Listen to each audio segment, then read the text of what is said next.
And I will call this special meeting of the Barre City Council to order.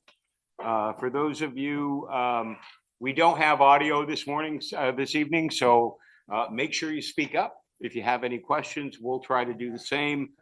Council, are there any adjustments to the agenda? If not, Mr. Manager, any adjustments to the agenda? No, just an announcement from IT that they can use, folks from the audience can use that microphone and it'll be picked up for the. Yeah, please do, because we are recording. This meeting is live on Zoom, so if you could do that, that would be great. We'd appreciate that. So, Council, if there's no adjustments to the agenda, motion to approve would be in order. So moved. Thank you. It's moved and seconded. Yes. Who's keeping notes for Cheryl, by the way? I'll do it. You go. Okay. All those in favor of the motion as presented, please signify by saying aye. Aye. And those opposed, motion is carried.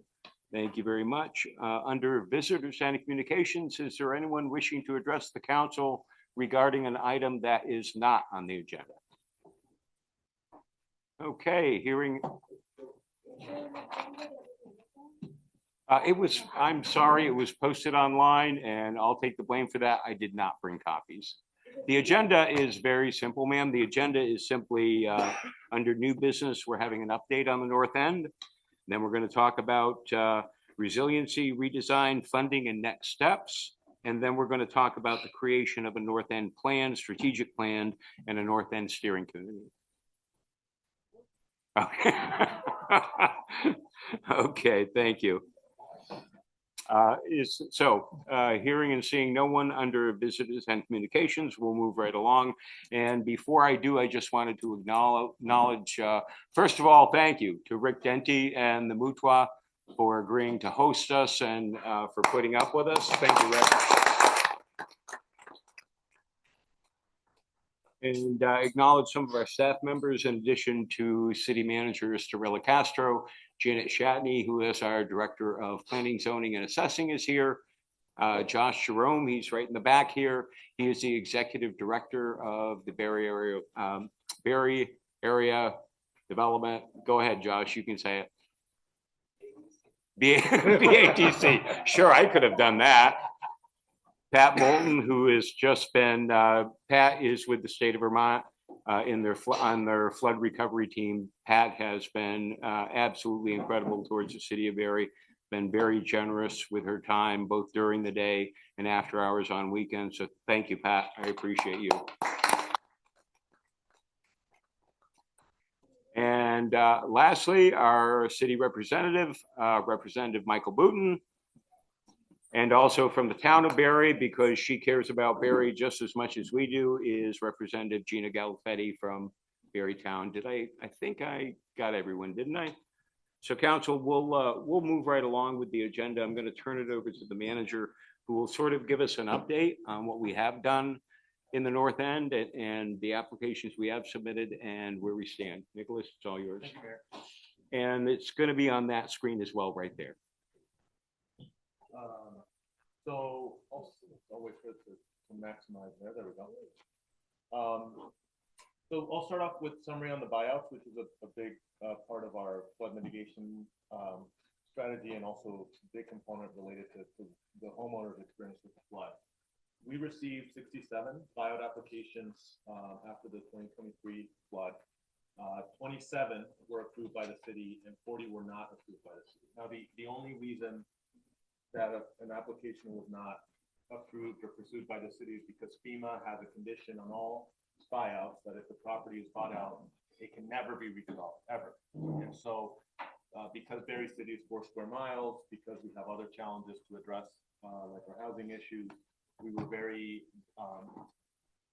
careful about the ones that were approved, and we approved applications for buyouts that had a larger mitigation value for the city as a whole. So for example, we focused on clusters along the river, because buyouts on those properties could be turned into floodplain that protect other properties. So that's why 27 were approved and 40 were not approved. Every time we do a buyout, the property becomes city property, and so it's also a loss in property taxes. And so if all the buyouts that were pursued end up being approved, the city would lose approximately $124,000 in tax value. So 20 of the 27 that moved forward, after they were applied to the city, 24 have been approved by FEMA, including all 5 landslide buyouts. So that's a good sign. The remaining 3 that haven't been approved were later in the process. They weren't late, they were just later. And they were sort of caught by the slowdown of the federal government shutdown. And so as things started to pick up, those should pick up as well. But that was frankly a consequence of the shutdown. That work on the buyout applications stopped. Those 3. Of the 27 buyouts that were approved and the 24 that have been moving through the FEMA process, 16 have closed. And what that means is the city bought them and owns them. And they are in the process of demolition. So 6 of the 16 that we own, 9 have already been demolished. And that's basically the final end state of a FEMA buyout. It becomes a green space forever. The next series of slides just give you maps of the general areas where buyouts occurred or were requested and how we reacted to them. So this is actually this neighborhood right here, the north end. There's one buyout application that we approved, which is 572 North Main Street. And that is the property immediately adjacent to the Willie Street Bridge. And we approved that one because that is part of a larger mitigation project to fortify the bridge. Every other buyout in this neighborhood was sort of put on pause because we, as I'm sure will come up later tonight, there were talks about redevelopment, there were talks about what to do in the north end. And if we had approved buyouts, all of that land that had been approved would have been off the table as a potential site for redevelopment. So all of it was essentially put on pause after the 2023 flood. Now, as part of our CDBG-DR application, which we'll talk about in a little bit, we did end up approving some buyouts, and those are the red outline properties here. We also shifted some to elevations, which are the blue outline properties here. And then a couple of clusters, 14 and 18 3rd Street and 15, 16 2nd Street were put together in a lump to do some potential redevelopment and acquisition so that we could redevelop that property. None of the buyouts on the north side, I guess it would be of Main Street, have occurred. 572 is moving forward and actually should close. Hopefully, that one is. I'm looking at Janet. That's right at the finish line. So, another neighborhood here in the north end with the view of the buyouts. This is the Vine Street, Scampini Square, Berlin Street area. We have the navy boxes here. Those are all FEMA buyouts that have been executed and closed. So the city now owns those properties. Some of those have been demolished. The green ones were approved by the city. They just haven't closed yet. And then there's 2 properties in red there that were not pursued. Now the reason those were not pursued, you can see is they were not clustered with the others, right? So if they had been clustered with the other properties, they would have made sense. But on their own, those properties offered no mitigation value to the rest of the neighborhood. This is Gunners Brook area, and so you can see here a similar story. We are looking to.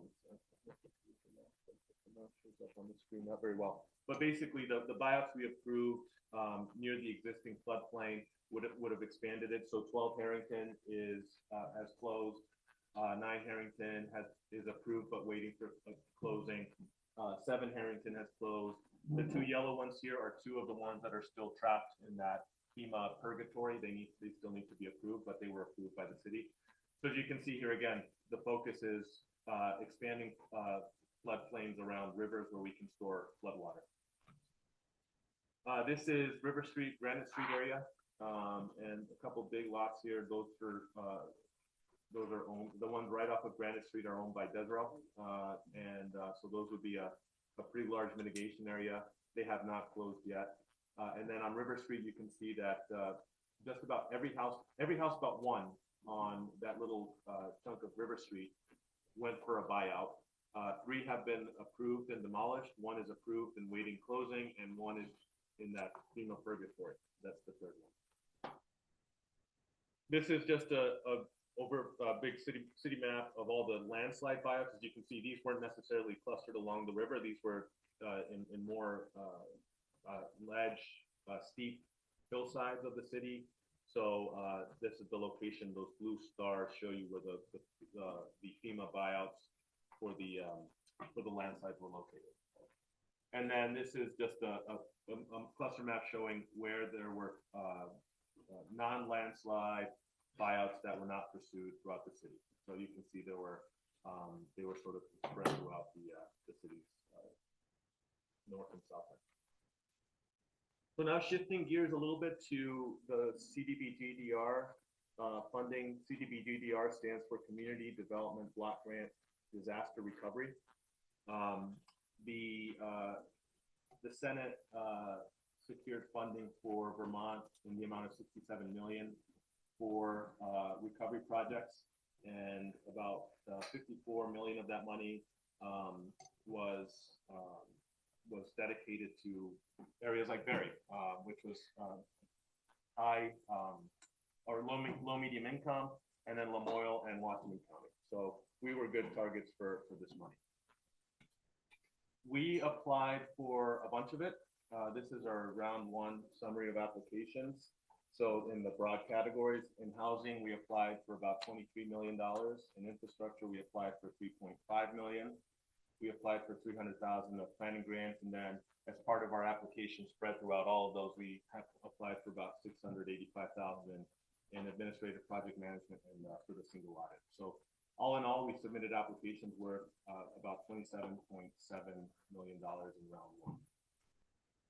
I'll go through the projects, or this will be the housing projects summary slide. I'll go into these a little bit more detail in a second, but in housing, we applied for Prospect Heights, $5.2 million at the housing development of Upper Prospect Street. This funding would have been the final funding we needed to put in the infrastructure for that project. We applied for about $7.9 million for projects here in the North End, which included buyouts, acquisitions, and renovations. And then we had a big project in downtown on the Lenny's Plaza to do a fairly large housing unit there, 48 to 60 units. And we applied for a maximum grant of $10 million. We were awarded the yellow star, as you can imagine, means we were awarded the Prospect Heights grant. Under infrastructure, we applied for about $2.8 million for that Willie Street Bridge project I mentioned just a little bit ago. That's associated with a buyout on the north end. And we applied for a project to redesign the Harrington Avenue, Brook Street debris racks in floodplain. That was for just about almost $800,000, and that one was awarded as well. And then our two planning grants, one was for stormwater upgrades. We're doing a hydrology study that we will have reported to the city council tomorrow. And the idea with this project was to take the results of the hydrology study and turn it into actionable stormwater upgrades and do the design and engineering for that so that we could have some shovel-ready projects. That was for about $250,000. That was approved and awarded. And then we had a smaller project to do some more design engineering on the Courier Park area.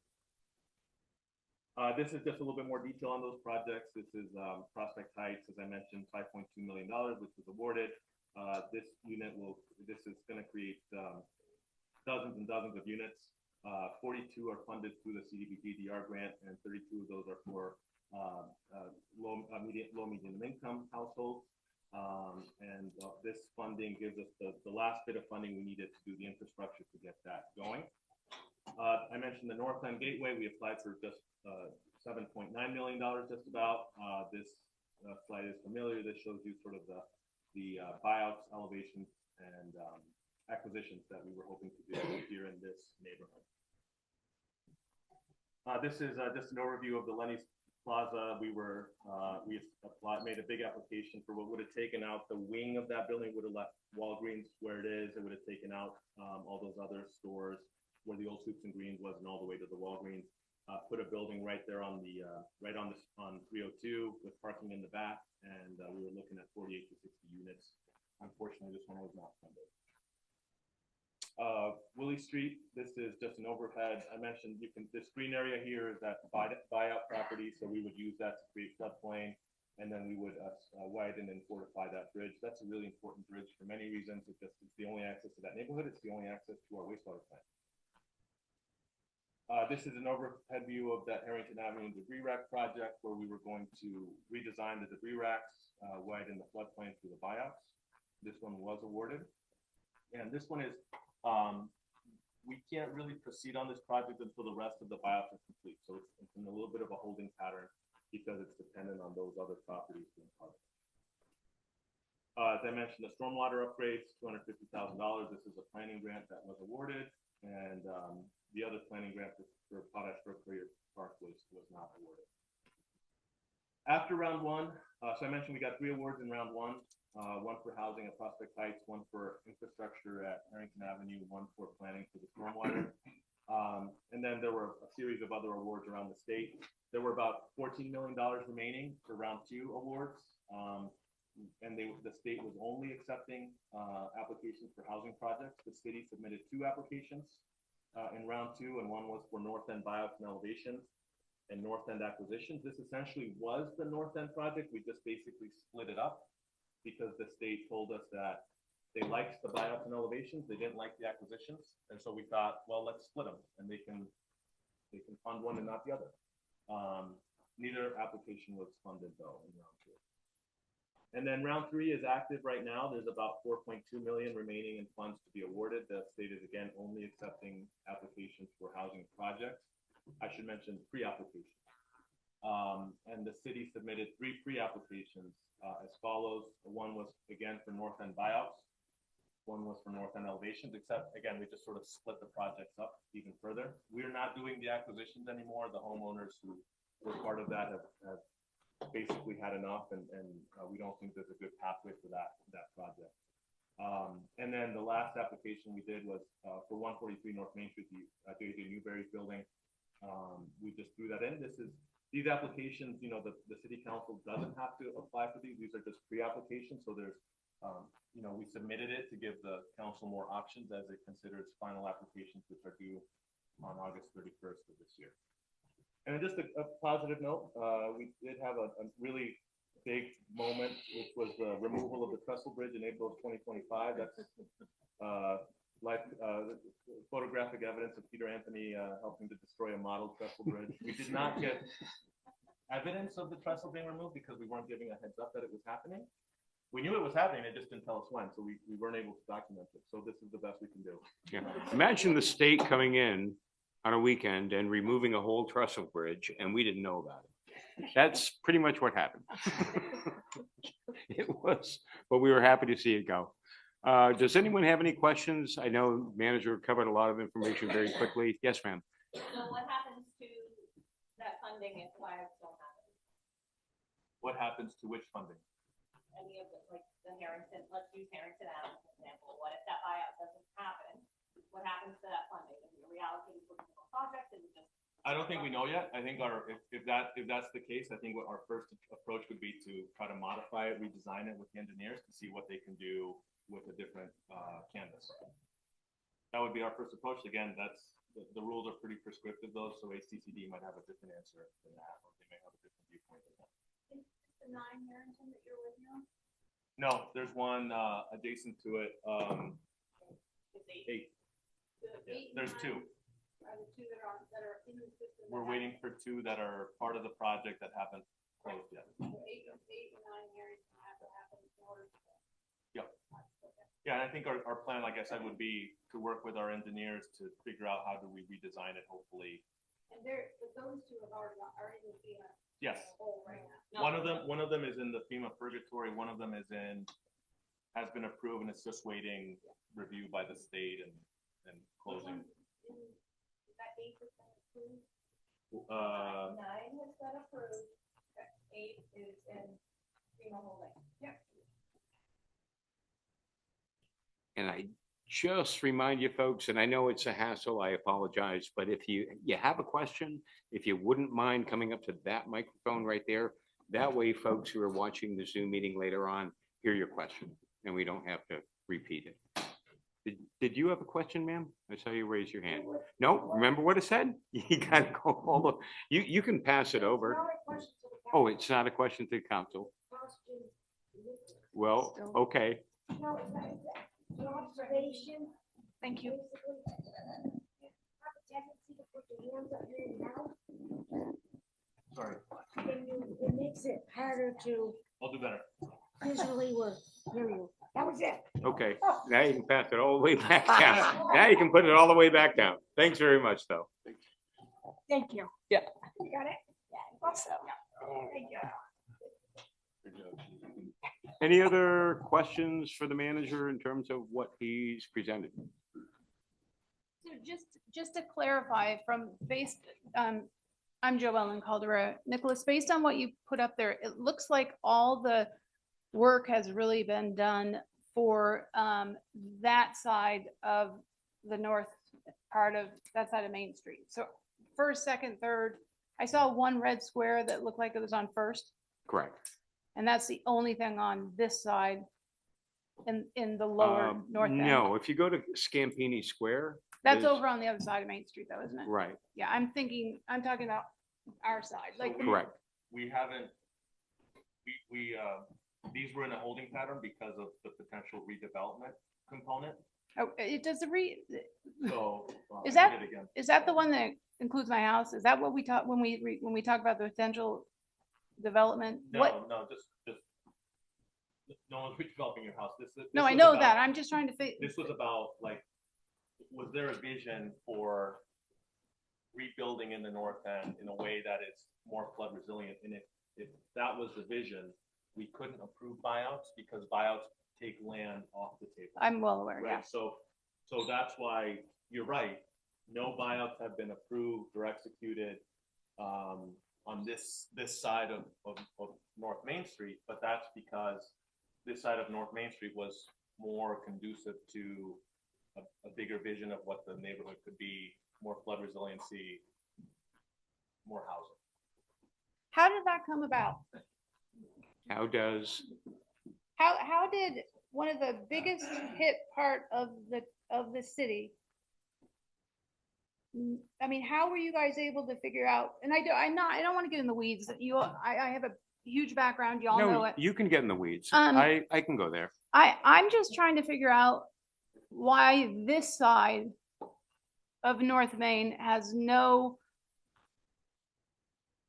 buyouts or plans, or there's nothing on there. I'm just trying to figure out if, I mean, was your vision when you were with this development project that you guys were thinking about for our side of the street of Main Street, was that was that because of first, second, and third, or was it more, I mean, because obviously a lot of time and effort went into Scampini and Vine and down lower towards, Dollar Tree and stuff like that. So I'm trying to figure out, did we just forget about us? Okay, well, there were hours of discussion. Specifically, when you look at the Scampini and Vine neighborhoods, Mhm. because they were clustered along the river, they had great mitigation value. First, second, and third, didn't it? I'm sorry? There First, wasn't- second, and third are not clustered along the river, last time I checked. No, but so so in everything ter- was river. So Can I that- finish? Yeah. Okay. In terms of mitigation value, those properties along Scampini, Vine, along the river had mitigation value in terms of removing them and creating floodwater storage. Yeah. The property on the opposite side of 302, First, Second, and Third Street. Yeah. What we're trying to consider is, does it have more mitigation value? Does it have less mitigation value? Or does it have more value as housing, as elevated housing? So once you apply for a buyout, once you're granted a buyout, Correct.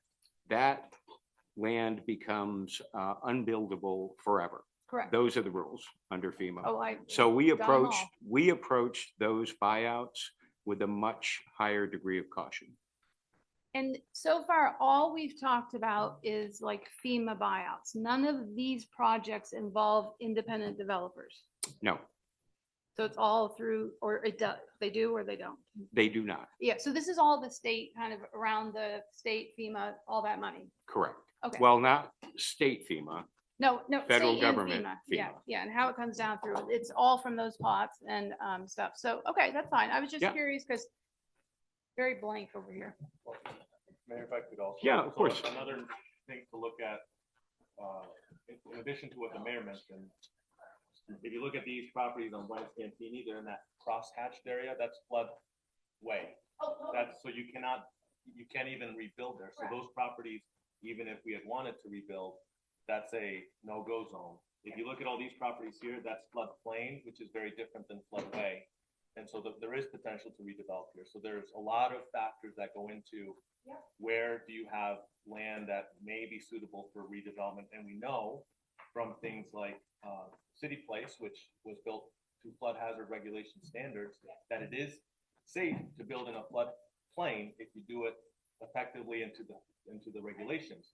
Most of these buildings are not to the regulations, and so there is a possibility that with new development to the flood hazard regulations, you could actually build safe housing where there is none right now. What's the date on our floodplain? When was it last elevated? They're updating it presently, I believe. Yes. It says of 2013. 2013.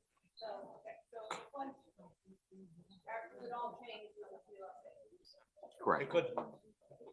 It could change. It changed in 2013. And some of us, when we look at floodway versus floodplain, I mean, there were those of us in the administration, Jan was one of them. Actually, it was Nicholas's predecessor, myself. We did not necessarily agree with the maps. We looked at the maps and we said, look, we live here. We've actually experienced flooding, and these maps really don't make a whole lot of sense.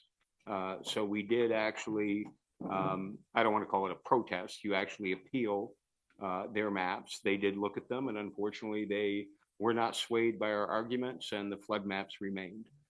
So we remain very active in that process, and we're constantly in communication with them. Correct. Yep.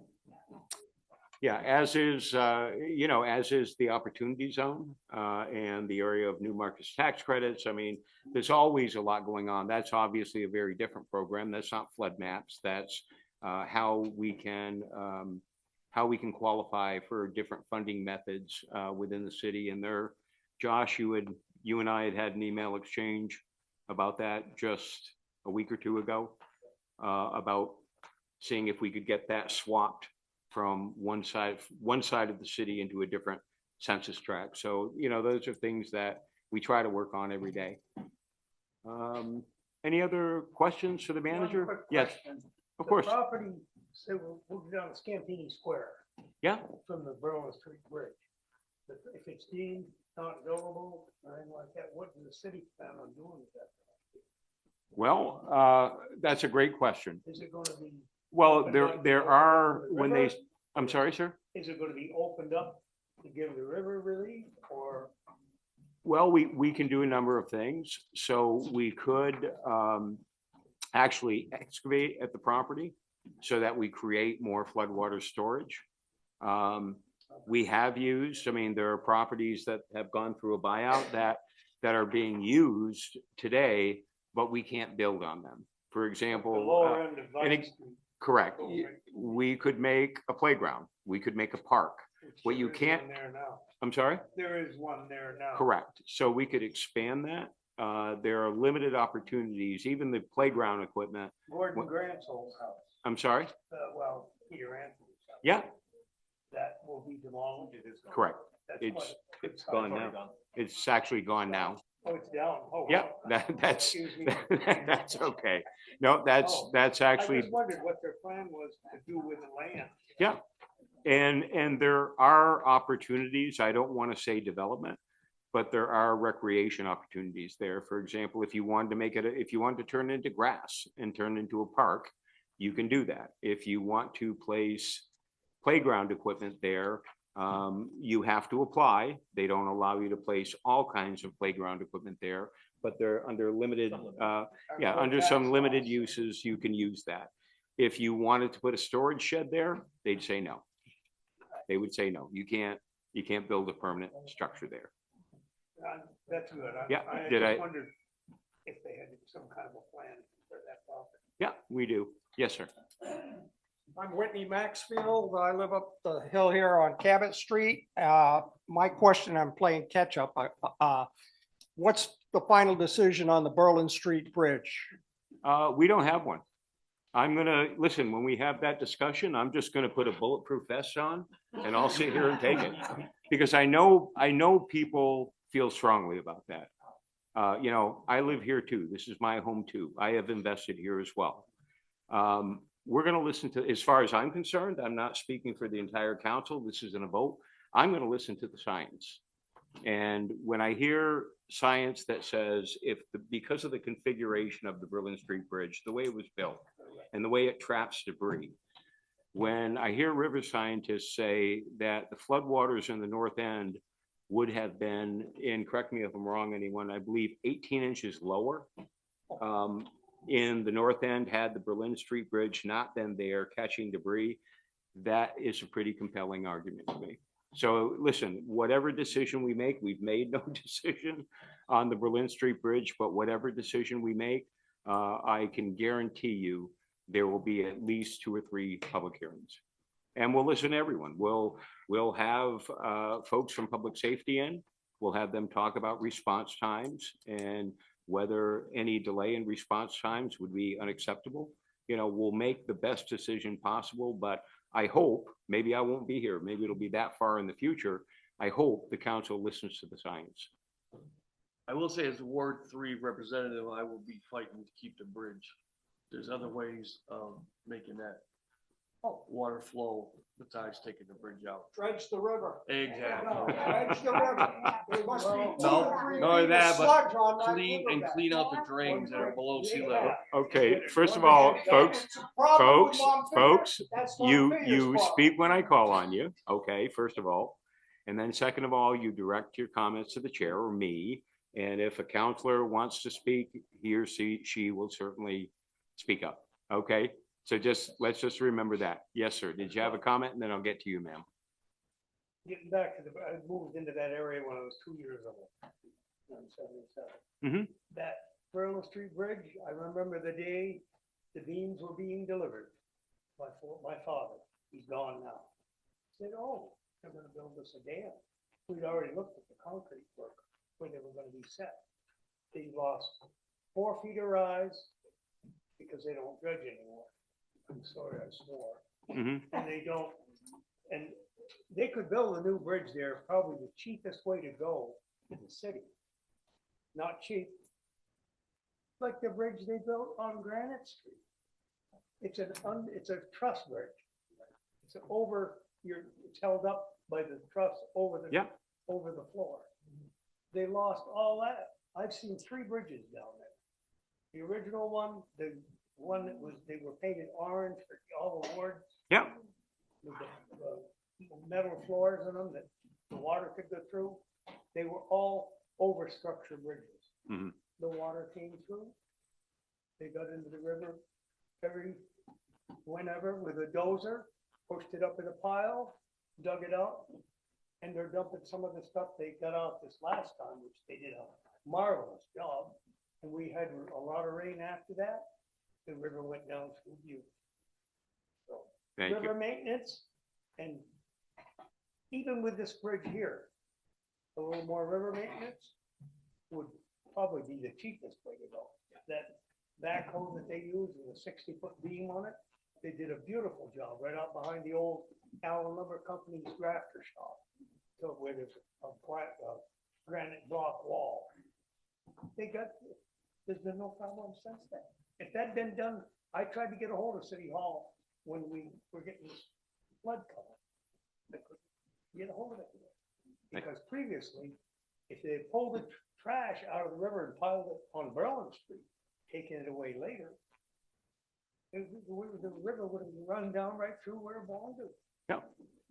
Thank you. Anyways, For the minutes. Oh, sorry, your name for the No. record.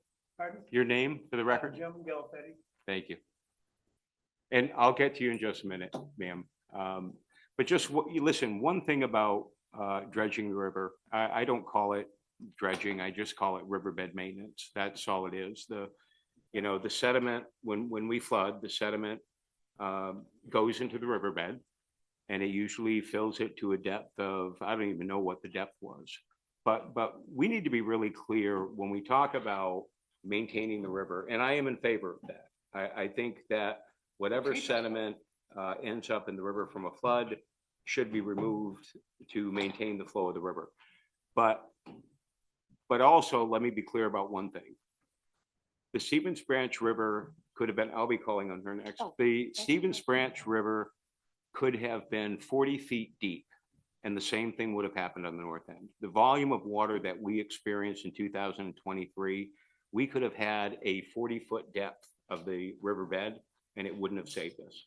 Now, in other floods in 24, 2015, like I said, I believe it's important to maintain the riverbed, but there are certain events that are occurring, certain climate change events that are occurring, in the storms that that are occurring, that simply, maintaining the river is not going to save us. No, I'm calling on her next. Yes, ma'am. Yes, yeah, you were next, and then you're I next. just want to, and it was a clarifying question about what you're. Yeah, and I'll circle back. My name is Sue Kelly. In reference to the Berlin Street Bridge, I've got over 1,000 signatures for the petition that I passed around when it came into question. Yeah. And as far as I know, that bridge did not catch any debris. That potato truck flowed right down there nicely, right down to LD Hutchins Company. Yeah. A lot of Don't know. stuff went down there. It didn't catch anything. We've got films of that not catching any debris. The feds built that bridge. And I don't know, but maybe the city, if they tear it down, will have to pay the feds back for it.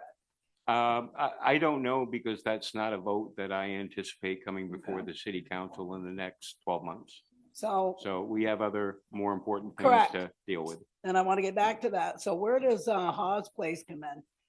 We were told and signed up 3 times for buyouts. And none of them got bought out. Mhm. And none of them were going to get bought out. Mhm. I mean, they had a great big plan to put the park and to put the green space or whatever. So now that's gone by the wayside. There's going to be no buyouts now at Hawes. Correct. Correct. Thank you. Yes. So I've got a property on the Stevens Branch and I've got properties on Gunner's Brook. And Mhm. there's definitely a difference in terms of the riverbed on Mhm. those two. With Gunner's Brook, it seems like there's a lot of debris, a lot of sediment, and Mhm. it's coming from LePage's gravel pit. Has there ever been preventative conversations about putting in some sort of barrier, wall, whatever, to kind of fence in or block in the gravel pit so that that is not washing downstream? I don't mean a debris rack. I mean an actual solid wall to keep I mean, it's sand. The riverbed on Gunner's Brook is not the same riverbed on the Stevens Branch. Mhm. And it's gravel coming from the gravel pit. Yeah. So is there any plan to keep that gravel contained in LePage's pit versus flowing downstream? Honestly, first time I've ever heard that. Well, I could show you pictures of 24 Well, inches right. of gravel that has I'm just come down stating- on Harrington stating Ave. a fact that it's the first time I've ever heard that. I mean, I feel like I've had 5 major flooding events in the 16 years I've owned property here, and I feel like I've said it every time. You may, I don't recall that you have. Yeah. We've Yes, discussed it Amanda. because it's been a Did you have a constant. question? Well, I have a sort of a partial answer to that. It's not a good answer, I will grant you. But there's a 2015 report that studied Gunner's Brook after the spring flooding in 2015. And that is what led to the creation of the trash rack that is there right now, that we are now modifying with the CDBG-DR funding. There was a second component of that report, and I'd be very happy to send it to you. I have a huge folder. There was a second component that specifically addresses the gravel pit and suggests some ways to remediate that were never carried out at the time. And I think those should be something to look at for the future for the city, possibly as part of the flood resiliency plan. So, The debris rack definitely caught branches. Yep. Stuck, right? That yep, Did that job and then Yep. sent water through my window. Yep.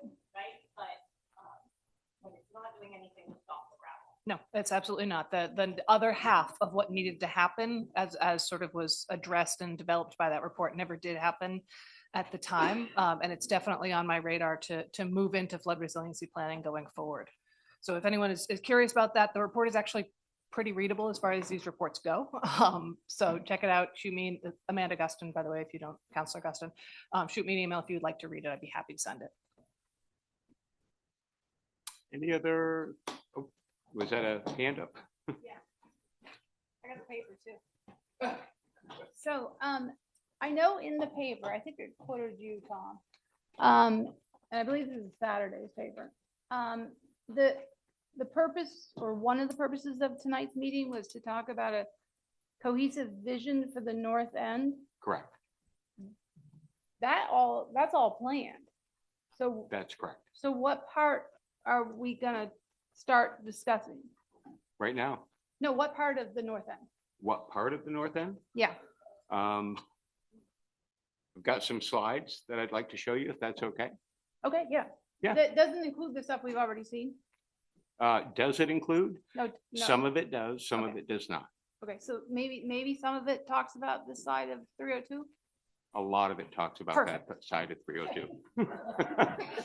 Okay, which is a perfect segue into this. And I may have to, and first of all, I apologize. I wish, I'm sure if you rewatch the meeting on Zoom, on the recording, these slides are going to be a lot more clear, a lot more brighter. So if you want to move on to the next slide. Okay, so who remembers that? Now it's hard for you to see, I get it. Okay, that was October 24th, 2023. That was when Governor Scott visited I was not mayor at the time, I was a city councilor at the time.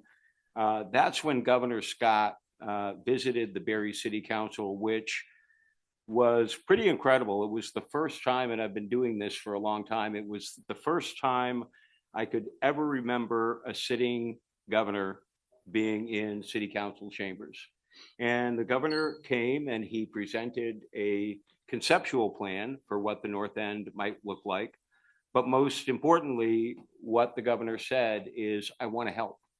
You know, I grew up in Barre and I remember the north end and I really want to help. And that sentiment, I spoke to the governor just today, that sentiment remains true in terms of the governor to this very day. Now, I know it's difficult to see that plan, and even to me, the plan was a little shocking because essentially almost the entire North End neighborhood went away, and it was replaced by a number of higher rise buildings. And if the governor's goal was to get people talking in Barre, he sure accomplished that, because we did. And some folks I was less than proud of some folks in terms of the way they responded. I've always tried to respond with respect and appreciation when someone is offering you assistance. But that plan admittedly was a little over the top.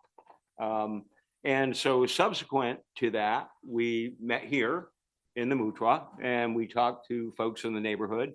And we listened, and that's why we're here tonight. I know we're doing a lot of talking, but you're going to get your chance to talk, and we want to hear what you have to say. And what we learned from people in the neighborhood is that they appreciated the scale and feel of the neighborhood. Now, I think everyone realizes that in terms of flood resiliency, if you look at buildings in the North End that get hit again and again and again, some things have to change in the North End. Not everything can stay the same. But what we learned from folks in the neighborhood is that they liked the scale of their neighborhood. They understood that, okay, there might be a higher rise, a 3 or 4 story building in the North End, but they liked their neighborhood. They liked being able to walk the neighborhood. They liked the fact that it promoted home ownership and single family homes and duplexes. And so we listened to that. And so we actually scaled back the governor's vision, which was, a very, very different and almost unrecognizable North End, and we scaled that back. So next slide, which is probably worse. This is going to be a tough slide for you, so I'm gonna stand up for this one. This is going to be tough. And I've got to steal your mic, but that's better. That's actually much better. So So listen, Northbury Manor is right here, okay? So if you look down here, just for reference, Northbury Manor, 302. The one thing I really liked about the governor's plan, and I would like to see the city of Barre see this through, is the creation of a green space here along 302. When I kind of think of it as one of my most favorite places in the world is Boston Common. In the middle of a city, and it's green and it's peaceful and you can walk. And so think of this green space, a wide green space, instead of having houses all along 302 on your side, Joellen. Well, instead of having houses all along 302, we've got this green space. And again, consistent with the governor's vision, which was, when he and I talked about it, he said, you could have walking paths and you could have places where people could sit and places where people could walk their dog. And hey, this is Barre. You could have sculptures along this walking path. So I really liked this idea, going back one or two houses from 302, not taking away the entire neighborhood, but going one or two houses back off 302, having a really generous green space right here. So these neighborhoods, this is, Scampini neighborhood, Joan, this is your neighborhood, those stay. Now, there'll be some changes. There will be some homes that may have to be elevated. As you get further up, like if you go on Second or Third and you get further up on Beckley, in terms of flooding risk, it really drops. It drops precipitously as you move up in elevation. But unfortunately, with these homes along 302, not so much. They're constantly at risk, and absent simply, elevating them all, which is, would certainly change the neighborhood. It wouldn't work. And as a developer, as I looked at other things that I liked as well, this is where Air Auto is now. That is in the buyout, correct? Correct. So Air Auto is in the buyout, fairly large piece of property here. We've been working with some river folks, and we have a very strong group here in Barre. They're actually doing a project over by Jockey Hollow currently. The city council just approved that. I would love to see a river access project here. It would serve two purposes. It would create a park where folks wanted to access the river, they could. And also, we could create floodwater storage in this area as well. So I love that possibility.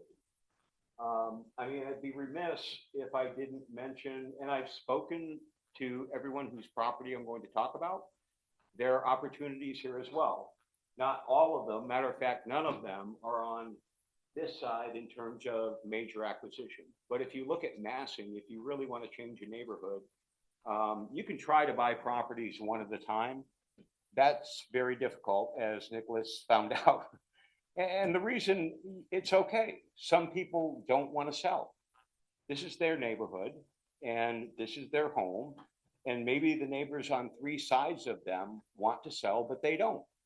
And that's okay, because above all else, we have to respect rights of the property owners. And if they don't want to sell for whatever reason, then we move on. But in terms of the city's bang for their buck, the neighborhood's bang for their buck, what we should be focusing on, in my opinion, RK Miles, these two red dots right there, the red squares. RK Miles not only fronts 302, it's on the other side of 302. But as we all know, RK Miles has acquired a property in Berlin, and they are renovating that property, and their plans are to move RK Miles from these two locations. This one is in back of, you all know where that is, like where Hutchins is, and like in back of Cumberland Farms. This is where they have a storage area here. They just store lumber here, and then this is their, their retail, and their barns are out this way. So, if you just look at the size of those red squares, it's a large piece of property. So if you wanted to do a larger scale development, this would be and these are opportunities that are going to be coming up, and they're going to be coming up probably within the next 6 to 18 months. This property here, this is where Johnny is down at RJ Sitco. And I spoke with John this morning, and I said, John, if you don't want me to talk about, and I'm not saying that John's approached the city and said, would you like to buy? He has not. I have not approached John and said, John, would you like to sell? I have not. But it's an opportunity, and I know it's an opportunity. The reason why this square is so large is Mark Girardi from Couture and Girardi bought the old, I'm gonna mispronounce it, Thwing, Thwing, the old Thwing mill on, you'll see some Bellavance trucks parked there now. But again, it's a fairly, it's a fairly large piece of property here. Right in back of RJ Sickville. Yes, yeah. Yeah, so again, as I really take an objective look at the north end and look at some of the opportunities there, there are a lot of opportunities. But what it's going to require is it's going to require a very long-term phased plan. The issues that exist in the north end, the flood mitigation that we need to do, the development we need to do, I will not be here. If we do the very best we can, I won't be mayor when it's completed. Matter of fact, probably the next mayor won't be mayor when it's completed. But we have to start somewhere, and that's why we're here tonight.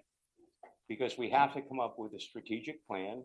Nothing happens overnight. If you look at the massing, just the size of this area, I was pretty proud of the council and the manager at the time when we got the big dig done on Main Street.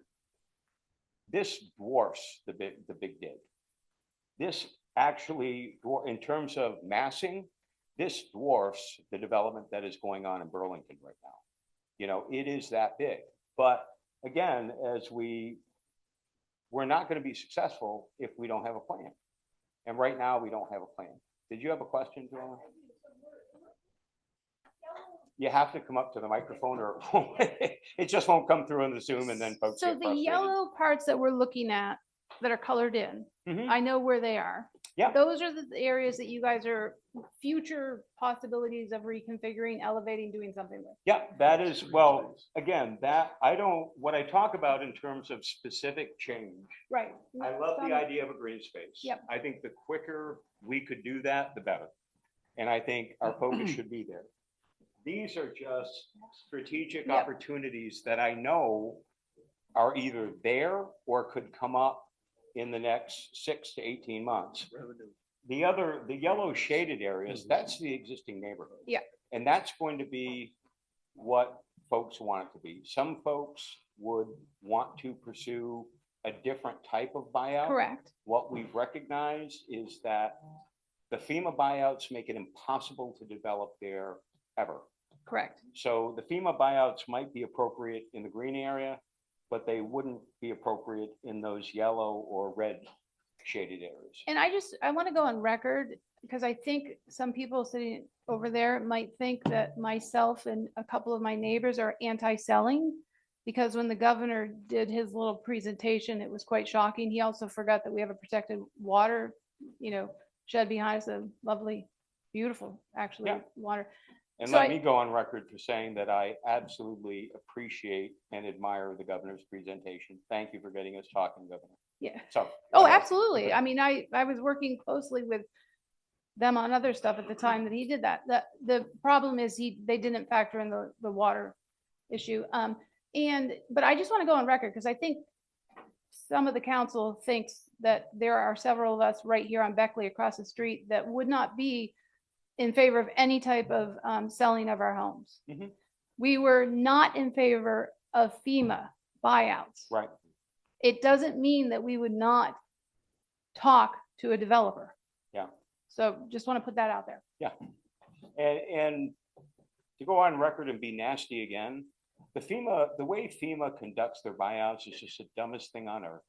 It truly is, because it puts a city in a position where if technologies change, if 100 years from now, the weather patterns change and there is no more flood risk, well, guess what? FEMA has written into the deed forever. There is zero flexibility. So we could buy some homes and we could say to FEMA, look, we're going to elevate them. we're gonna build podium-style buildings that you park underneath, and all the floodwaters in the world will not knock that building down.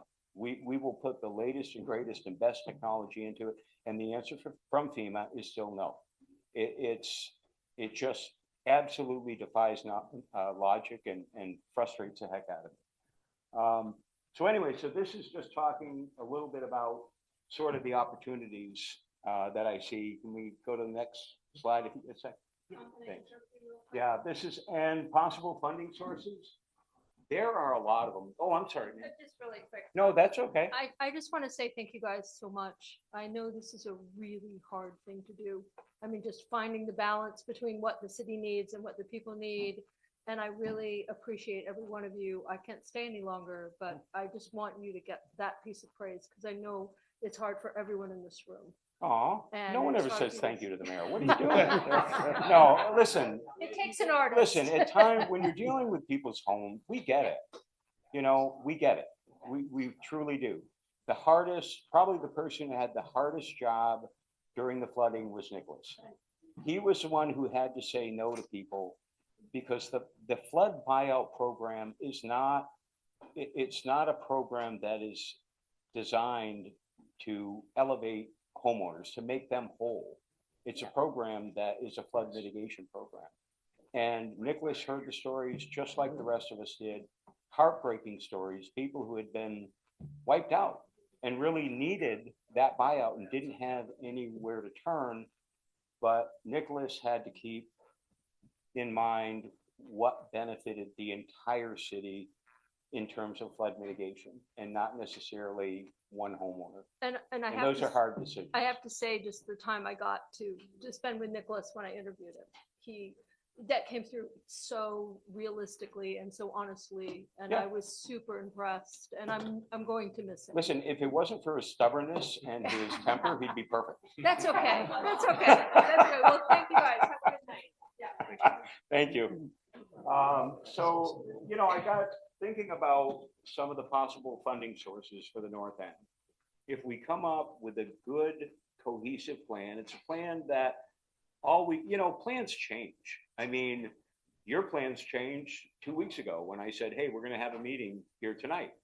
Some of your plans change. Well, municipal government, state government, we have to be nimble. We have to recognize opportunities. So if tomorrow I get that call from Joe Miles saying, I'd like to talk to you about our property, well, the council's going to have to pivot.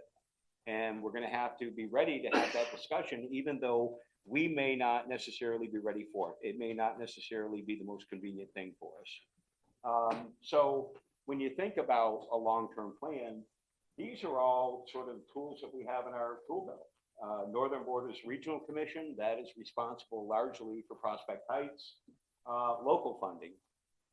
Contrary to popular belief, and I know we have a lot of potholes, we are not broke, okay? The city is not broke.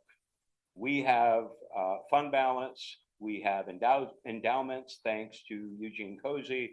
We do have funds available to spend. If we had to spend funds, we have to be careful how we spend them. We don't want to waste them, but we do have funds to spend if it came to that. Community development block grants. You're all familiar. Nicholas spoke a moment ago about the CDBG DR, the disaster recovery block grants. There are regular community development block grants in addition to the disaster recovery. Those are administered every year and they're replenished by Congress every year. There is the CHIP program. This is a really new program for infrastructure. We could make that available. There's the Vermont Housing and Conservation Board.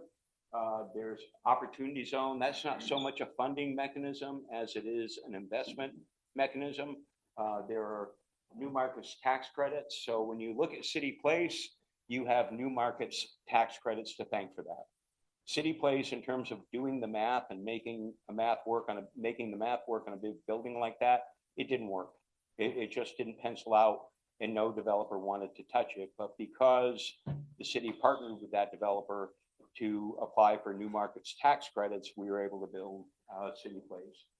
And then there's the creation list. We've got Michael Booten here, as well as Gina Galfetti, who have been, even though Gina is technically a representative of the town, I think she's a Barry girl at heart because anytime she gets the opportunity to support Barry, she does. And same with Representative Booton. He's been working hard at it. So we could petition the legislature. Against all odds, we got two. Janet, how many extensions did we get on our TIF district? 2? 3. Never been done. But because we had some good friends in the legislature and people willing to fight for us, we actually got 3 extensions on our downtown TIF district. No one's ever done that before. So I don't see any reason why we couldn't create a new TIF district. And TIF is just tax increment financing that gives a city the ability to leverage future property tax revenue against paying for infrastructure. So that's something we could create a new TIF district in, and I suspect with the current administration and our current representatives and senators, I suspect we'd be successful. So we could have a new TIF district specifically for the North End. There's the Vermont Treasurers 10% in Vermont loan program. Now, granted, that is a loan program, but it's a very low interest loan program to support developers. And then lastly, there's congressionally directed spending, or people call them earmarks. We used to have them years ago, and then they actually brought them back. Senator Sanders recently, his earmark for Prospect Heights was how much? 3.2 million. So again, there's plenty of tools in the tool belt. Our biggest issue right now, as I really think about things, is that we don't have a cohesive plan. We hear people talk about a lot of different things, but if we're going to get anywhere, I will tell you right now, we've got to get everyone on the same page. And we've got to have a plan that's flexible, because like I said, you could get a call tomorrow and someone could want to sell, and it may be the perfect piece of property. But it's really important, and that's one of the reasons why we're here tonight, is to talk a little bit not only about the future of the North End and maybe what your vision is, but also the need to create a strategic plan for the North End, and to have a committee, a group of citizens who could help create that plan. So next slide, if you could say. My God, I didn't realize it was going to be this small. So when we talk about a North End strategic plan and the North End committee, obviously the first part of a plan is to identify and identify the purpose of the plan. Well, why are we doing this? What is our vision? Now, I can tell just by being in this room, that's going to be tough because we all have competing interests, we all have competing visions, and that's okay. But it's really important at the end of the day that we get everyone on the same page. Again, it doesn't have to be exactly what the North End is going to look like. But if you look at different components, like, for example, the creation of that green space, well, we can't have half the people loving it and half the people not.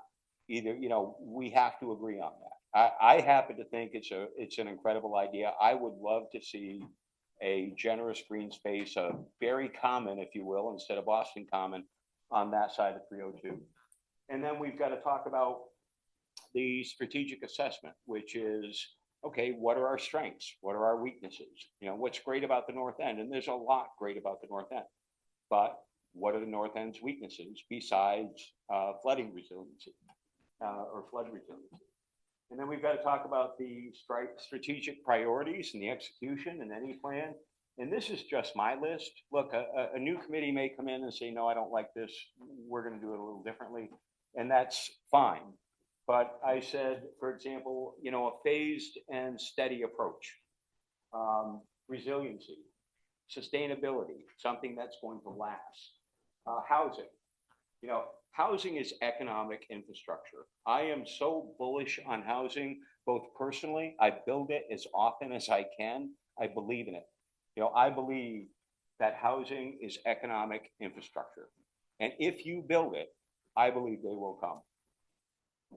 Strong and stable neighborhoods. Look, we heard that the last time we were here, and people dressed us down and they said, don't ruin our neighborhood. We like our North End neighborhood. I like being able to go for a walk. But one of the things we heard time and time again, and council, correct me if I'm wrong, I don't think I am, was that people wanted safe places to walk.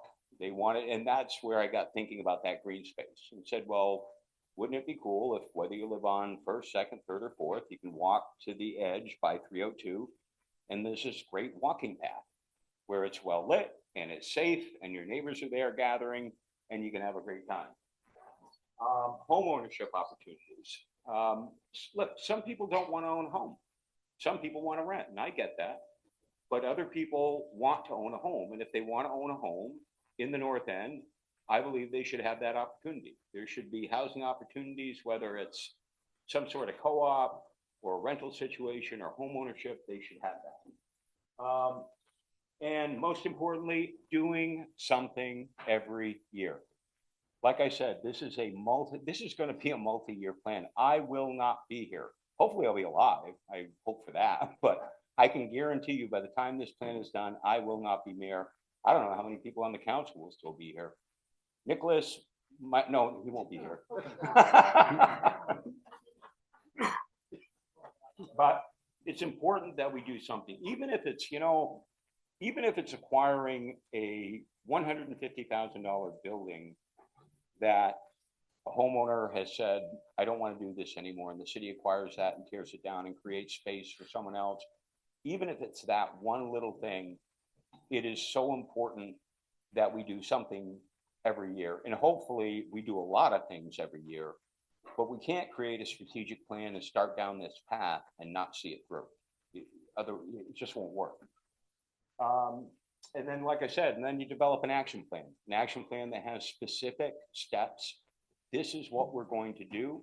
This is when we're going to do it. This is how we're going to fund it. And as I said, you make sure you follow the action plan. And most importantly is accountability. We hear a lot sometimes, Councilor Guston, I appreciate so much your hard work. Sometimes your flood resiliency plans, I'm like, oh God, not again. But you know what? No, but she's holding all of us accountable. This is your flood resiliency plan. This is what's important. I didn't just insult you, did I? Okay, good. Okay. Well, it was meant as a compliment. Because it's important to hold people accountable, to hold government accountable, to hold ourselves accountable. We're only here because people voted for us. And if they don't vote for us, if they want someone else, then they put someone else in and they go in a different direction. But it's really important that as a city, we hold ourselves accountable. That instead of saying it's the responsibility of 7 people sitting in council chambers, it's not. It's everyone's responsibility. It's my responsibility, whether I'm mayor or a private citizen. It's your responsibility as well. So the accountability is really important. We've got to have clearly defined objectives, and we've got to revisit them. It'll be like the flood resiliency plan. We'll be revisiting it at least quarterly. So what we need, and what I'm going to be asking for, is 5 to 7 dedicated and creative residents with a skill set. This is tough work, with a skill set to add meaningfully to the North End Strategic Plan, or NESC, and develop the vision.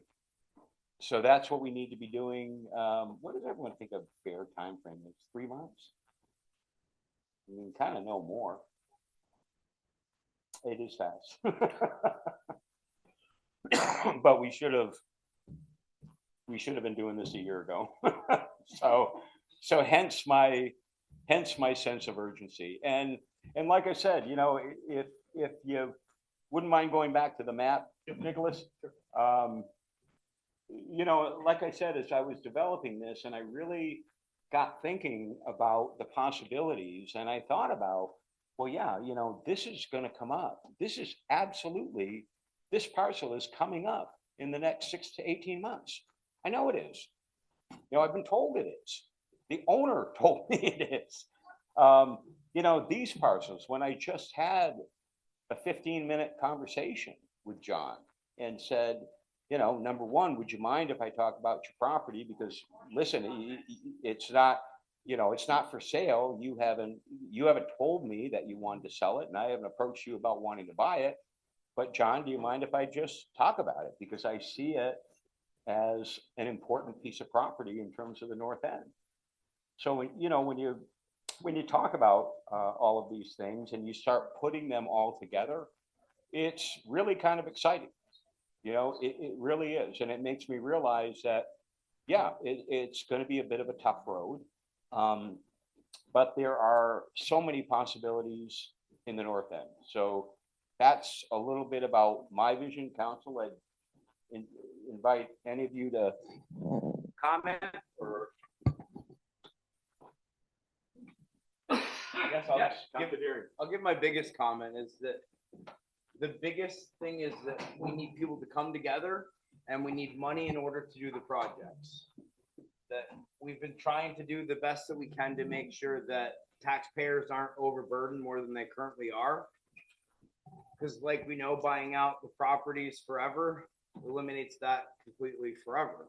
We can't do anything with it. We don't get any money for it. We can't build on it. And that's really crucial. So, I mean, we're having really great discussions tonight. It's great that we're going to develop a committee and in order to continue to establish those relationships to see what else is out there, Joellen, you had spoken about, others potentially being interested in redevelopment. And this is a huge opportunity for everybody to come together, to throw their ideas out there, and really solidify things. So that way, when we do have funding opportunities, we can throw those into applications like we've been trying to kind of see what monies are available, what we can apply for, and see what we actually are going to be granted. But to me, those are two big things, is trying to make sure that we have a good plan going on, that everybody is bought into, and then being able to put that together for applications. So that way, when these financial opportunities come to pass, we have those ready and we can just say, all right, look, here's our project, give us some money. Thank you. Yes, Councilor Yeah. Guston. So I think having the manager's presentation at the beginning of this conversation was for me a useful regrounding in the reality of the possibilities going forward.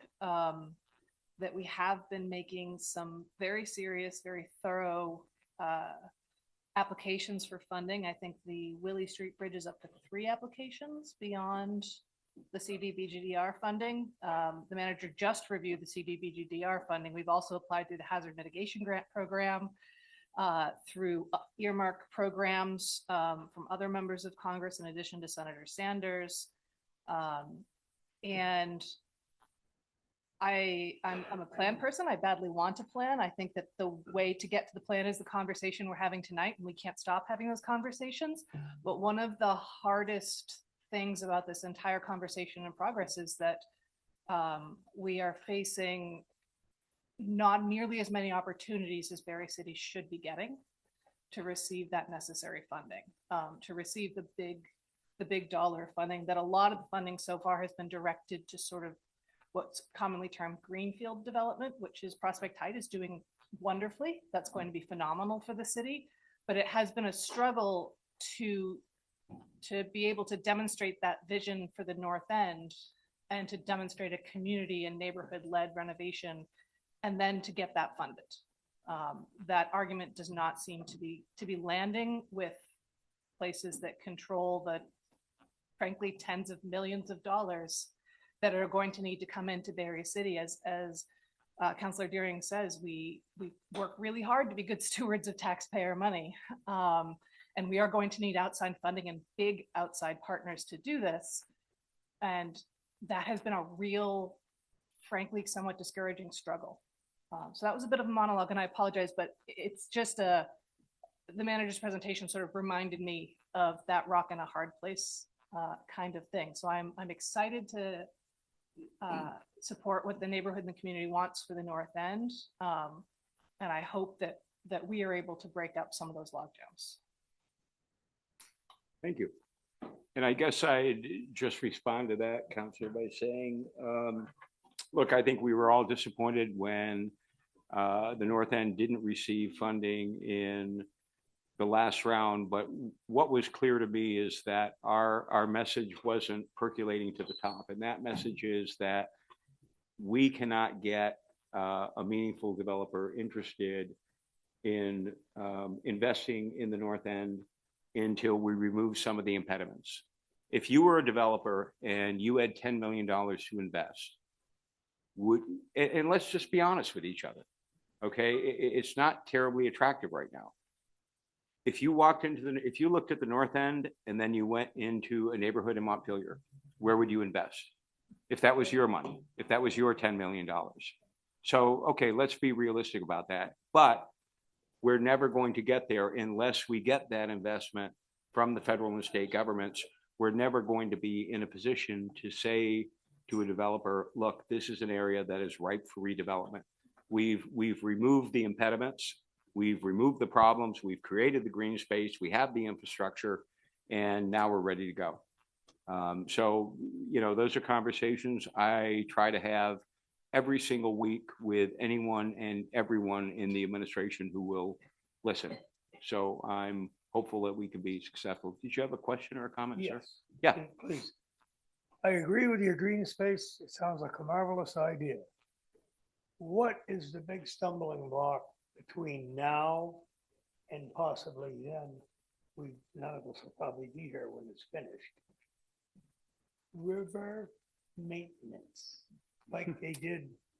I went into Nicholas's office. I think if he remembers, I knew it wasn't a complaint. It was a thank you after they did the skimming and debris removal. Mm-hmm. And since then, we had a lot of rain, a lot of high water. Not high water, the river went down through beautifully. As far as the expense, and it's not going to affect the green transition that you want to have down there, the north end. It's just going to have things flowing the way they should be flowing. Mm-hmm. And it's going to be a heck of a lot cheaper and make their work a hell of a lot easier. Yeah. I don't disagree. Why can't they, where is the problem to develop some rigid river maintenance? To develop river, what is the River problem with it? maintenance. Well, we have a number of permits. First of all, The you don't skimming just, and removal, we don't call it. first of all, sir, you don't just jump in the river with an excavator and go at it. That is a surefire way to get fined. Every municipality has to apply for a permit. We have a number of permits pending. Okay. So understood. that we can do that. But it's not like it was, you know, a number of years ago when you may remember it and I remember it. Where would we when- be without the East Berry Dam? Well, like I said, when a municipality could just dump an excavator in a river and start digging it doesn't work that way. You have to apply for a permit. We have a number of That's- permits pending. I'm wondering. Yeah. Now, what makes it very difficult after you close the gate after all the cows left? Yeah, After the flood. it does. Very If it was sad. easy, everybody would Look be at doing the it. homes we lost because of that. Yeah. And like I said, I lived there since I was 2 years old. Yeah. In North End of Barre. Allen Lumber Company never got water. The water went under the bridge and right down through. Yeah.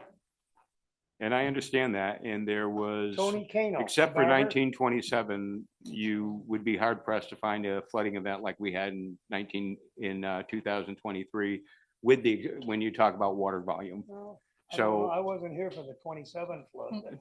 That's when the neither was I. East Berry Dam came in after that. And, Right. But like I say, it would help this project that you've just shown us, and that's marvelous. You Yeah. Get enough people on board with it. But as far as between now and then, the way the weather's been, I would say invest in a possible rigid river maintenance program of some nature. Mhm. So if we hear about it coming, we'll be ready for it to take care of it. I mean, there were dumpsters caught under that bridge. Yeah. I mean, on and on and on. Yeah. Thank you. Anyways, thank you for your. Absolutely, not a problem. Anyone else? Yes.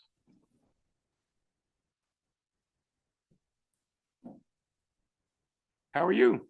Usually you're on Zoom. You're here. I walked here because I live in the north end. So Amy Galford, I live on Foss Street, so I'm actually on the high end of the north end. not down here. I wanted to hear a little more about Willie Street. So a lot of our early conversations, fall 2023 started talking about, we had state agency scientists come in and talk about the challenges with the different bridges in the city. And the Willie Street one is just a clear problem. Like, it literally acts as a dam because the way it's structured under, debris, water, whatever, it acts as a dam. And am I understanding that none of the funding has come through for Willie Street? Correct. Willie Street, yeah, correct. And I think the only thing related to this moving forward is the buyout associated with the project, which is it's an important part, but. yeah, and with and I'm sorry, I don't remember which group of the consultants that's helping. It might have River been the folks Project. from Du Bois and Caton. They had, they had kind of a walking tour of Yeah. several sites in the north end, and we stood at the Air Auto site and looked at that and talked about, there's a need for it's some kind of sewage pump by the river. That's an easy place to clear out the old soil and pavement and do some kind of terraced opening there. And with Willie Street, the good thing is there's options with the bridge because it's not as constrained in terms of the two riverbanks and the railroad. That's part of the problem with Berlin Street is the railroad. Unless, like I've said before, move the railroad to where RK Miles is. It opens up some options. But I'd like to talk more about the Willie Street Bridge because it seems like I'm really frustrated that didn't get funding. And I think I made a comment at city council meeting, and I'm a state employee, but like, how were the people in one agency not talking to the people in the other agency who told us that was like the number one, and that's the downstream, right? If you're going to fix a flooding problem, start downstream and work your way back up. But like thinking of your map with like, I know that's not kind of where the housing and the park necessarily all is, but is that a focal point that you can build off of? Because it's hard to come up with the big plan and put all the pieces together because we're not doing eminent domain. We're not wiping businesses and houses out. But with the Willie Street one, there's the floodplain option, there's the bridge itself, there's the argument that it's the connection to our wastewater treatment plant. So there's all kinds of economic and public health reasoning for that. So I don't know if that's a core of something to build off of, but I'm a little baffled about the lack of funding. And now that this round is only for housing again for the next one. Okay. Yeah, you want to. One other thing I'd mention just with that, that was missing from the funding source, and full disclosure, I work for the state drinking water revolving fund. The Clean Water State Revolving Fund does have a program that's called sponsorship, where they will do things for non-point source pollution projects, things like managing stormwater in connection with clean water SRF loans. We have a bunch of big fat clean water SRF loans coming through for that. So I would encourage you to talk to my coworkers about how that works in terms of financial breaks, where you can use certain things about a wastewater treatment plant loan to get some non-point source pollution stuff done. Yeah, Thank you. I mean, everything you said, Amy, I think I agree with. It's a compelling project for so many reasons. Just the fact that it's the only access to the wastewater plant by itself should be a pretty high scoring point for that project, right? So not much more I can add, except I think it's a good idea to make that might be maybe an accessible first project that can sort of cascade into the rest, right? Because it's engineered. It's not fully engineered, but it's got design. It's got a lot of value. It's got value across the board, not just for the housing over there, not just for the flooding, but for the wastewater. So I agree that because it's a little bit maybe further along than some of the other things, that it may be a good place to start and then build from there. Getting the trestle out was terrific, but one of the negatives of it is that it pushes a little bit more of that pressure down to Willie Street, right? And we know that going in, but we also know it was a rock and a hard place because the trestle was a problem for another neighborhood. And it was too good of an opportunity not to pass up to get rid of it. But it does also kind of push the issue a little bit more to Willie Street, which makes that project even more important at this point. So a lot to like about it. I think, Where is the choke point? What's that? Upstream or down? Yeah, which I wondered where the choke point was. Water running down. the trestle with the problems it created, it also slowed some of the pressure on Willis Bridge, what I was trying to say, right? So with the trestle gone, all of that pressure cascades a little bit further, which is why it's important to make a decision about Berlin Street Bridge and why that the fortification project on Willis Street is so important, because that will widen the passage of it, make it a stronger bridge, let more water through, right? So there's a lot of value. So beyond that, down by Jones Brothers, I don't know, that's beyond our city borders for sure. The next point. I'm not aware, yeah, I'm not aware that there's any impediments past Jones Brothers. Yeah. No, that's why Willie is it becomes more of the focal point. Yeah. If I may. Yeah. I do just want to add to what Amy had said, which seconding everything she said, but also the city had commissioned a hydrology and hydraulic report for the city of Barre, which is a super cool computer model that's going to basically show us, like, if you tinker with this and if you add this much rain, here's where the water goes. And we're going to get the full presentation tomorrow night. But I remember being incredibly struck by their early presentation, specifically about the Willie Street Bridge. And that they very quickly had not expected that to be basically the number one sort of most dangerous if it capsized, or if something happened to it, or if it was other things were removed and that was not fixed or widened, that would actually increase the flooding in the north end. Much more so, they looked at both Berlin and Willie Street. And Willie Street, they weren't expecting to rise so much above the Berlin Street Bridge. And that was just the initial results of the hydrology report. So that is, I absolutely agree, that should be one of our very top priorities going forward. And the question of, I wonder if the manager had presented that CDBGDR plan included not just widening the bridge and reinforcing it, making it a better bridge, giving more space for stuff to go under it. It also included the lowering of that land in what is about to be bought out, the former AR Auto site. Right now, it's on its way to buyout. It's just going to be a flat green space at the level of the road. Without that funding, we are not able to then take away that land and then actually give the river somewhere to go. So that is a sort of linked project. Those two things don't have to go together, but it makes the most sense for them to go together. Do you have a question, ma'am? Yeah, so you are.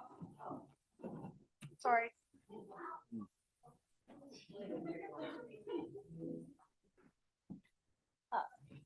So once the Ayer sales lot is purchased, is there any conversation about changing the location of that bridge? Would that alter things? You know, I mean, if you own that entire lot to change the orientation of the bridge, would that change the pinch point right there?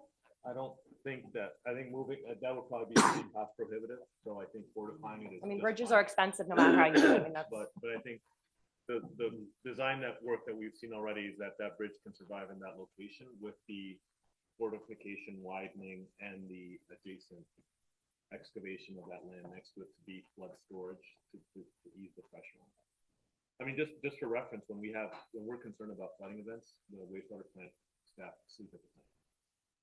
Because we don't know if that bridge goes. Right, they're stuck. We don't know how to get them over there. And so, I mean, they could hike down, I suppose, but we have staff sleep there at the plant whenever we have risks of flooding. Yeah, we've had a myriad of conversations. One was with Joe Flynn, Secretary Joe Flynn, about possibly eliminating the bridge. And it started with the conversation was, what if the bridge failed? And what if we couldn't get to the wastewater plant? And the Secretary said, well, I suppose we could come off 62. And we looked at the terrain, and there might be some areas where we could actually come off 62 temporarily, kind of like they did. I think it was off the interstate when the state flooded during Irene, and they came off in Bethel. They actually built an on-ramp onto the interstate so they could access the gravel plant. Yeah, so it was similar to that, and that actually got me thinking about what would it look like if we just eliminate it altogether, if we just take it away and we actually create a limited access road. But you know, that's a big conversation because it affects obviously not only the wastewater plant, but there's a neighborhood over on Willie Street as well. People live there. So it's, and then back to your original point, Amy, that's what makes this work so tough, because we have to be prepared for those funding opportunities that deal specifically with bridges and don't care about the north end and don't care about housing and don't care about neighborhoods. But while you're doing that, you have to have that long-term vision for the north end. Because if you don't, if you can't tell your story, no one's going to hear it. So we can't do that. Did you have a question or comment? Absolutely. Some comment. Excuse me if I might. I'm Pat Moulton. I am a flood recovery officer with the state of Vermont. Also a recovering economic developer after 40 plus years. And I couldn't agree with you more. You got to have a plan, because with a plan, you can then go get the funding. So kudos to all of you for getting this going. But I did want to share a little bit of good news.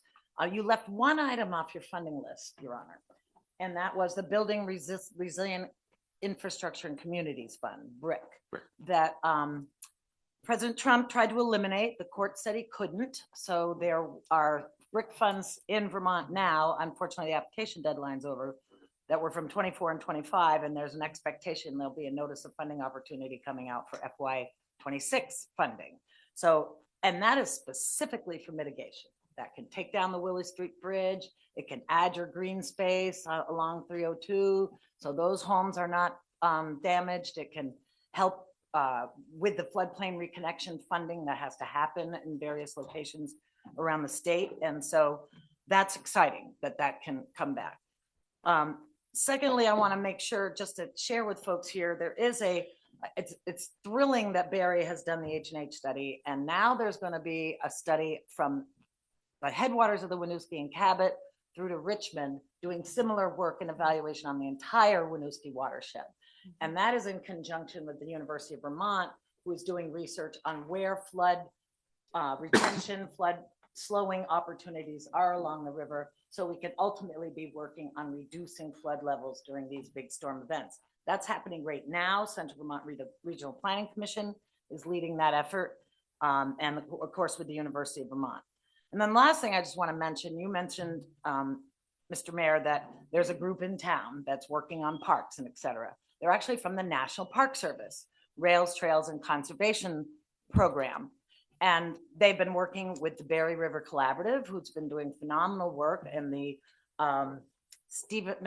the Falls, what are we calling it? Jockey Hollow. Thank you. Jockey Hollow Falls Trail is at Rotary Park. Thank you.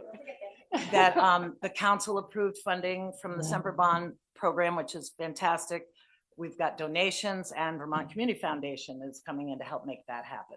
But the National Park Service is like taking a look at all the buyout sites in Barre for possible parklet type opportunities, trails, within what FEMA will allow you to do. And I basically say if it floats or flies, you can't put it on a piece of land, but you can do some limited development. You can do benches, even wayfinding type signs.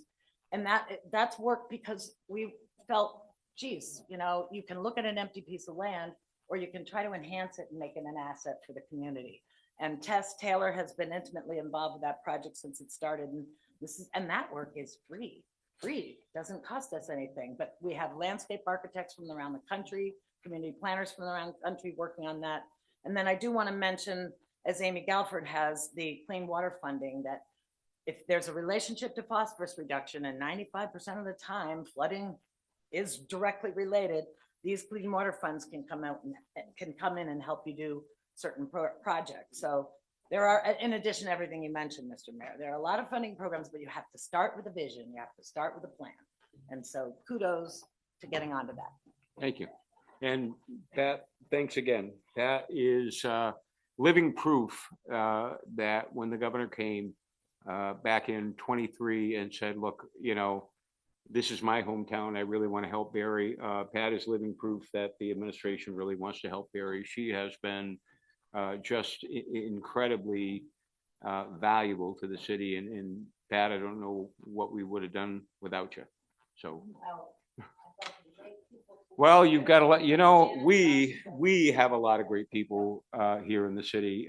Like I said, I'm just looking for a few more. It's really important to me, as Pat said, and as anyone will tell you, you have to have a plan. Funding opportunities, when you get that call from Senate or House Appropriations, and someone is saying they'd like you to come down and testify to your city, we're considering giving you allocating these funds to you. We want you to come down.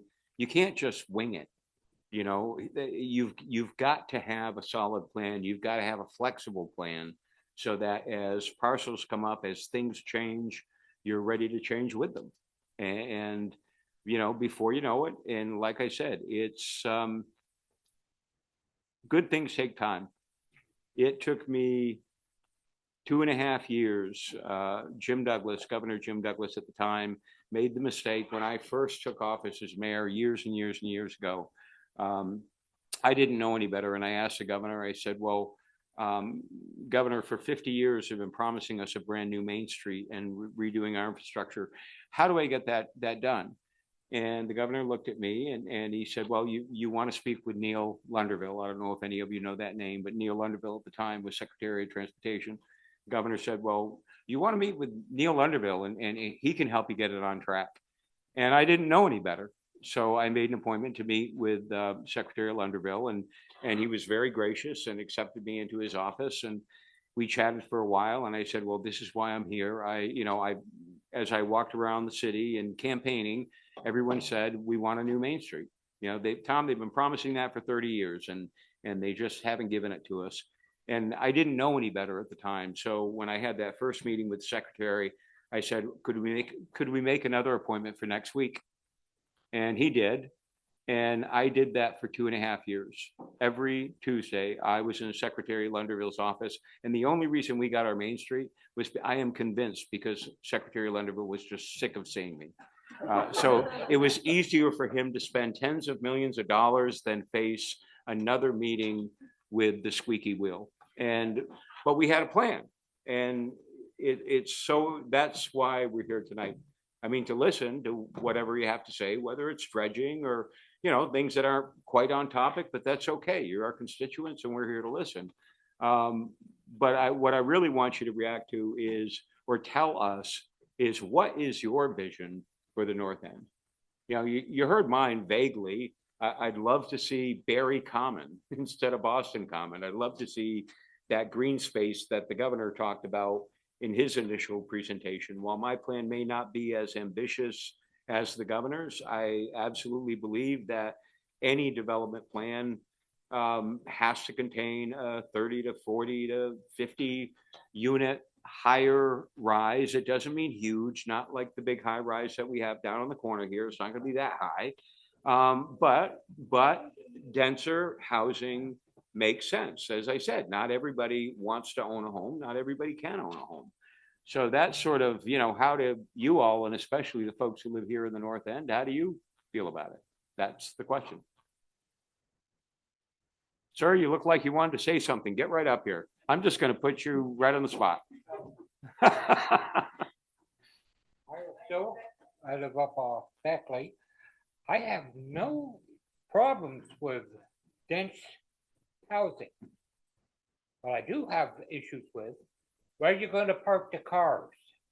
Well, in the North End, if it were me, I would build a podium style building. So a podium style building is a building that actually where you park at ground level. Yeah. And the building and the Goes up infrastructure is above. above it on the second floor. Because going around, Yeah. I see most homeowners or renters have 2 vehicles per household. So if you're putting in a 40 unit building, minimum of 80 parking spots. Yeah. And I see the city going away with parking and selling that off. And of course, I understand you got to make money. So parking meters. I hate parking meters, and the parking spots for me are too small. I have a full-size truck. I am 21 feet long. I do not fit in a subcompact car parking spot. So parking is a big issue. Mhm. I go up to Walmart, I have to take 1.5 parking spots just to keep people from hitting my hitch on the back, which has been hit. And if I pull up to a building, I love that front camera, because that bumper ends up 2 inches from the building. Nobody's gonna walk in front of it, Mhm. but that's mine. I'm all for dense and housing and such, but it's the other things that go with it, the parking, your taxing on your emergency services, Mhm. and their ability to get to it. Because those all come into issues, Mhm. and I've seen them in the past. Where things have been built, architects design it, you build it that way, and you find out, oh, we got a problem with emergency services. We've got a 75-foot stick, but we've got trees in the corner to the only access to the windows. Built in obsolescence. They don't allow that in city place. I was expecting to see a grocery store. My understanding, the only reason we didn't get a grocery store, there was no place to offload. There was no place to bring the tractor trailers in so they could get their product in. No, that's actually not true. I was I here don't for know, that. but that's The what I reason heard. we didn't get a grocery store in a city place was a group of narrow-minded individuals That couldn't happened. see the vision. I've seen that. You get a very small group that's very vocal. There you go. And that's all I've got. Thank you. Sir, Thank what you was your very name? much. I didn't catch your name, sir. Oh, It's Miles Silk Senior. Miles Silk, Thank Senior. you. Thank you. Anyone else, questions or comments? If not, we'll wrap things up. This will be the, Right, Larry. I'm sorry, yes, ma'am.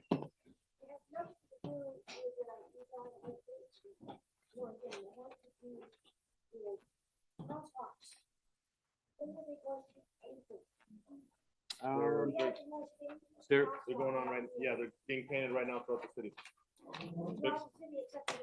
They started No, in ma'am. various neighborhoods, yeah. There's a curb cut in the dirt. Okay. No place to wait for a bus to pick up. You cross at the road. The bus Okay, stops and in the dirt. location, ma'am? Huh? You pointed, but you didn't tell me a location. Probably at the garage. Oh, on the corner of Beckley and South Main Well, or North Main? Wave your hand there, he's gonna shut it down. parking lot is in the garage side. Okay, Right there, there is a curb cut that is placed in the dirt. okay, That is curb cut is the yellow limited thing for visually impaired people, mm-hmm, which I have to use because I'm visually impaired. mm-hmm, So I get off the bus, step back into the dirt, and then step up right at the road. There's no crosswalk there. There's a sign, but that's empty, that's not. okay, What would help if the crosswalks were painted. okay, Now, being visually impaired, I have to admit, I hate riding the bus all the way around, so they don't drop me off at North End. Mhm. It takes almost an extra half an hour. Mhm. So I get off across the street at the garage. And I stand there and I wait for both lanes to stop. Mhm. So that I can cross the street safely. so a crosswalk would be helpful at that painted at that. Yeah, we're on it.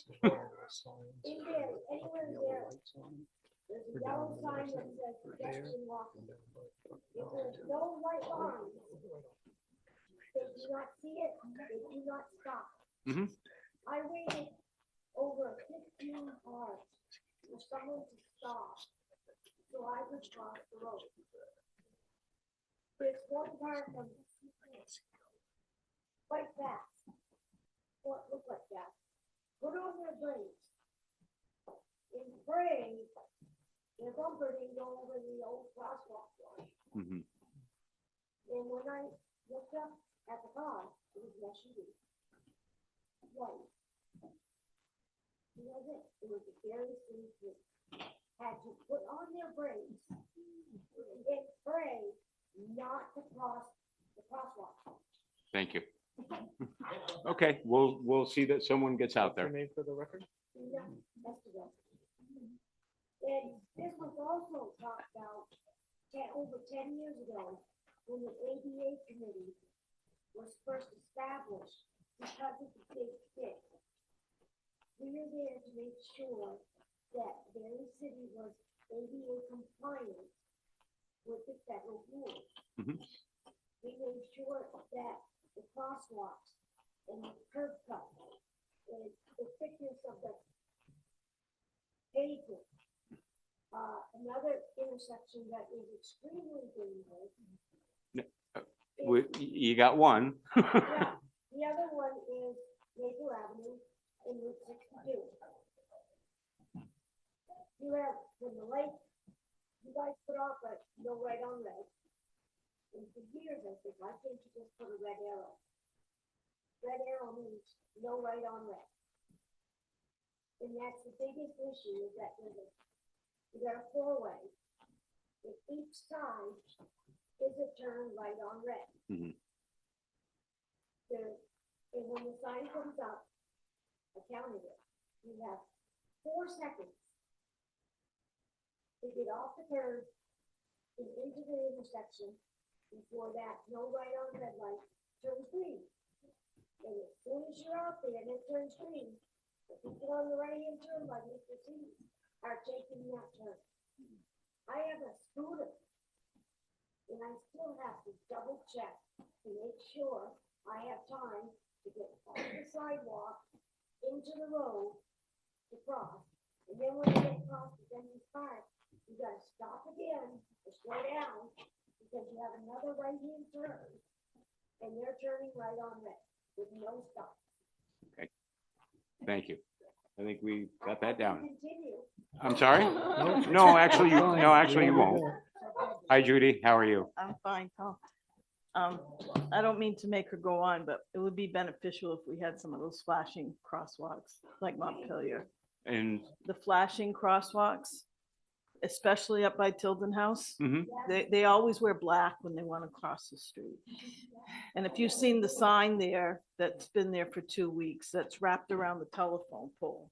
It's a crosswalk sign that's wrapped around the telephone pole. That tells you how dangerous it is. But that's not why I came up here. I have a couple questions. Sure. I was Googling back there and the LePage gravel pit is actually in Barre Town. Yes. So they need to be taking mind of what they're sending down to Barre because we take mine as what we're sending them up to. Mhm. What's that? Yeah, okay, all right. You said something about Desero Machine over on Granite Street, that's getting bought out? Or is that gonna be part of They the, applied and they were approved. okay, isn't that where that new place is that's building? Yes. Yeah, so it may not go through. Oh, But they have applied and they were approved, and the thing about a buyout is that, literally until the moment we show up to the closing, okay, the city can back out and the property owner can back up. okay. So, that might be a situation where that happens.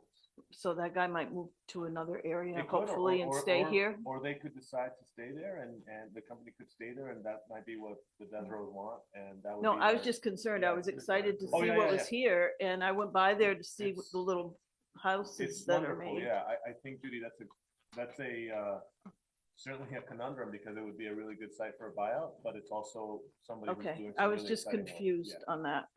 Yep. And then some of us remember that there used to be a second access to Willie Street before Route 62. and that was to go to Skyline. Yep. And so before, there were two ways to get down on that island. And then I'm just questioning it here again, the junk that's in the river down on the Barre Montpelier Road, like down by the Price Chopper intersection. There's a lot of wood and trees, and then that backs up into Barre. And because I really think my observations of the river, since we took the trestle down, that river's just been flowing wonderfully. Because why didn't we do it a million years? I know when my husband was on the council, he talked about it all the time. And in fact, he'd run down when it was ice jam time and run down and see what the river was doing. So those are just my observations, sitting back there being quiet. Thanks, Judy. Yes.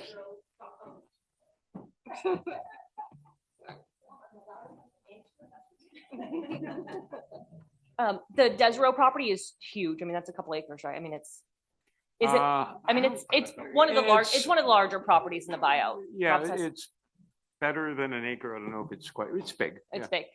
Are they, as part of the buyout process, are they allowed to like subdivide it and take out the land versus the building? That I don't know. I think it went in as a buy, and I'm looking, I don't know if even Janet knows, I know it went in as a buyout for the whole property. So yeah, so, I mean, what my experience with FEMA is probably not, they're not very understanding people. Like you couldn't separate the buildings, the structures from the acreage? I would be, shocked. yeah, I'm going to stop Like prior short to of saying July 9th? absolutely no. I'd say I'm 95% sure.